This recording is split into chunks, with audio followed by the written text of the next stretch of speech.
In this tutorial we'll view the equipment data model in the Savantec Equipment Data Acquisition Test Client. This tutorial is the fourth video in the Equipment Manager series. Having simulated a run in the previous tutorial, there's enough data for the basic equipment model to be generated. Let's switch to Solution Builder. If it's not already running, open and start the Template 1 solution. It can be found in the folder C, Examples, Solution 1. Launch the Equipment Data Acquisition Test Client. If you get a firewall warning at this point, allow the connection for the test client.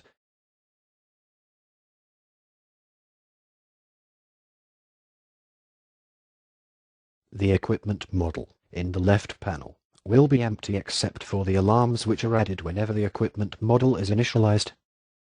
To populate the model from historical data, select the Repopulate menu option. Click on the OK button.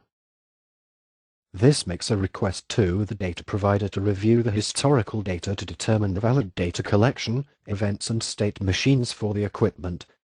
The equipment model is then fully populated based on the historical data. In a real automation development scenario, a full characterization of the equipment would be performed before generating the model. The comprehensive model would then be persisted to configuration in a deployed solution. Let's review the model.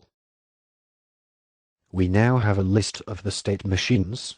Each state machine contains details of the valid states and transitions.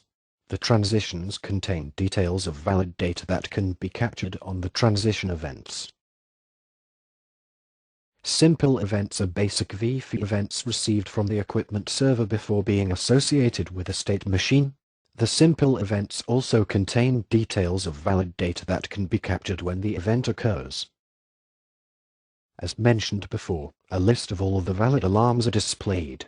This alarm information is populated by a direct query to the equipment on startup. Below the alarms, we have trace variables suitable for time-based sampling. The port state machines and chamber state machines are automatically generated. Let's now create a new data collection plan. Click on the New Data Plans menu option. Enter a name for the plan. In this example we'll call it, "This is an example test plan." Tick the Active checkbox. Drag the Wafer Report event from the Simple Events folder into the Data and Alarm Reports tab. Click on the Traces tab. Create a new trace, called Test Trace. Let's configure the trace to start when we received an MBC start event. It should stop when we receive the MBC complete event. Leave the interval at a value of 0. A value of 0 means the shortest possible polling interval. A value of 100 means we are limiting the number of polls to 100. After the trace has started, it will keep polling until either the stop event is received or 100 samples have been obtained. Drag the ambient temperature, chamber description, chamber temperature, and chamber pressure variables onto the Trace Variables panel. Click on the Apply button.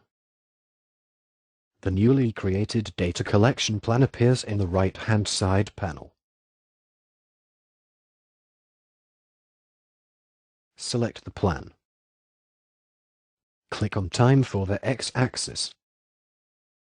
Select the measurement value of the wafer data for the Y-axis. Set the start time of the period that you want to monitor. The values are plotted on a chart below. The chart represents the 8 samples of the wafer measurement that were received from each wafer report event during the run. The data in each event has identical timestamps, therefore the 8 values for each event appear on a single X value. Let's change the X value to use a sample number. As we can see, the values are spread out, producing a different view of the same data. Although data from events can be viewed retrospectively by generating plans after the fact, this is not possible with sampled trace data. Trace data is only sampled in response to a data plan request. To see this in action, let's change the live data monitor. Ensure sample is checked for the x-axis. Set the y-axis value to the chamber temperature trace data item. Process a simulated run, or alternatively, just send the M, B, C start event followed by a complete event.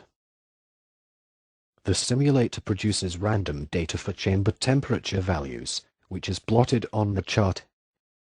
In this tutorial we have demonstrated how to use the Savantec Equipment Data Acquisition Test Client.